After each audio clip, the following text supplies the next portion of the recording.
Oh, it's hot out. Whew. Pushing 100 today. It's all right though. Brewing beer. Today is an experiment. Multiple experiments, not just one. I usually do just one, maybe two. This is multiple. I did a IPA recently with Kveiki yeast. I'm not going to retake that. I'm just going to say it. Leave it as is. Also did it with Juice. This is the name of the yeast strain from Imperial Yeast. Those turned out great. You can watch that video posted below. At the end of the video, maybe. Who knows? And so I thought I'd try to use that yeast again. One of the experiments is I don't have quite enough grain. By quite enough, I mean not nearly enough. I have to get some more. I don't want to go to the homebrew store today, so I was like, let's see what I have. I got 1.85 pounds. I also have a pound of DME.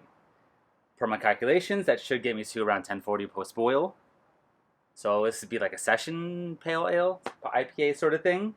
I also have cryo hops still. I have Simcoe, Mosaic, and Columbus. I think I'm going to use Columbus in the boil as a cryo hop. You always hear about these being used as for the flavoring and aroma and all that.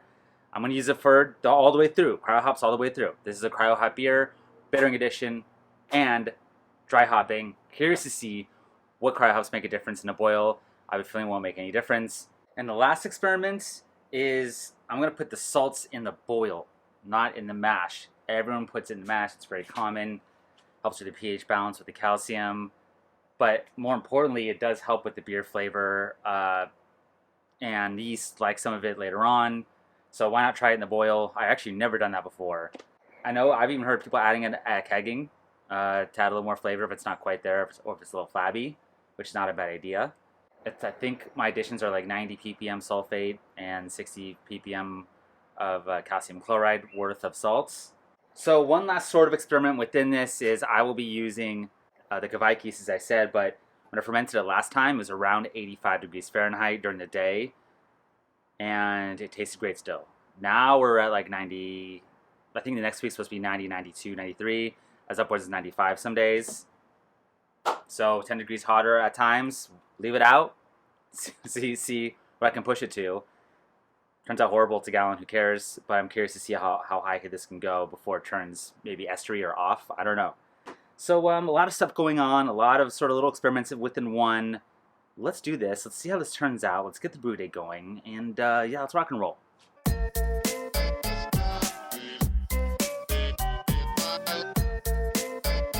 So my mash was supposed to be 1017 with my 1.8 pounds of grain. That's where I'm at.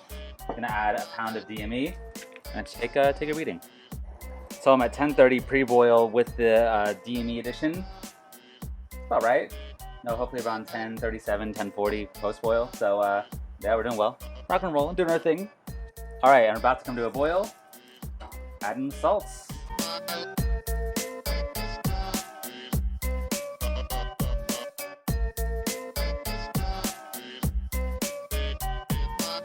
All right, the brew day is done.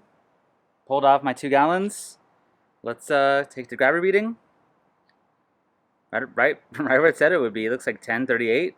The hops I did end up going with was Columbus at 30 minutes. I think it was like 60 IBUs. And then I hit it at 5 minutes with Mosaic and Simcoe. And that was for about another 10 IBUs. Around 70 IBUs total. I know it's a little high for pale ale, but I like hoppy beer. Then the next experiment for this is going to be, let's see what happens yet again if I dry hop in the fermentation for the second dry hop amount or in the keg. So I am going to try this again. So again, many experiments in one. So let's go to the next step, whether it's a tasting or fermentation or whatever it is. Tasting of the beers.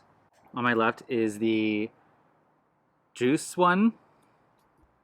Now on my right, your left, is the Kveiki yeast. Full disclosure, I brewed this in early July. It is mid-September. It's fine though. So the first experiment was the salts in the boil. The other one was using half of DME, or half DME to get for my grain. Cryo Columbus hops 30 minutes in the boil instead of just dry hopping. Really hot Kavaikis at 95 degrees, which it did get very hot. And I even let it sit longer by accident because I didn't keg it. So it sat for like a month in like 90-degree weather.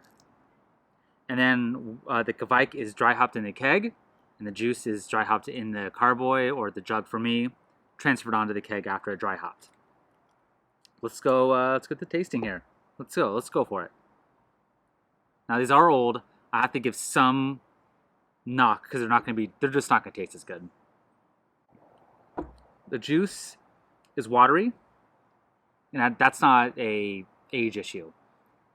Interesting, you know what? With the salts in the boil instead of the mash. To be honest, it did taste like this from the very beginning. Even if I didn't let it sit a little too long, I think using half a DME. I've used DME before just to add a little bit, or because I was a little short on something.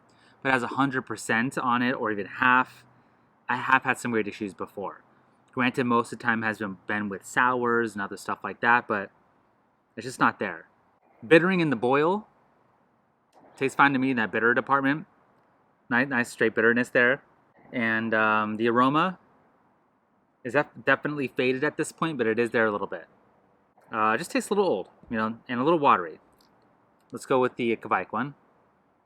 The aroma is way more punchier.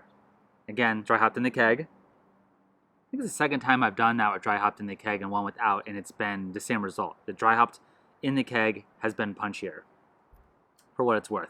At least for small batches. Yeah, kind of fruity. Subtle though. This one doesn't have much at all going on in the nose. More straightforward taste. What does that even mean? Less watery. Hop flavors coming forward a bit more. A little off though. Sour's not the right word, but a little dank. Just something a little off there. So the salts in the boil experiment, not sure if it really matters. Again, these taste different. This has more body. The salts taste there for this one, not for this one. Obviously, yeast plays a part in that as well. Half a DME, I think there's a difference there. I really do. It does taste a little bit weird with a DME. Again, these are old, but I don't know. I think the DME still will play a factor in that. The cryo hops in the boil, I think you can do it. Just use the amounts that you need to use. Like a Viking's really, really hot at 95. It does taste a little odd and weird. Again, it just could be because it's a little oxidized and a little old. It could be just what it spit out. It wasn't as clean as the last time I did it. That's for sure. Interesting for some experiments. One of the big takeaways for me is dry hopping in the keg. I mean, for small batches especially, I think it's a big deal. And for home brewers, obviously, when you're in a big scale, big batches, the dry hops hold better. I think transferring in small batches, you get more oxidation. Dry hopping in the keg kind of masks that, I guess, a little bit. Or I guess it can. At least that's from what I've gathered. Experiment has been completed. Thank you for watching. Experiment. Have fun with it. See you next time.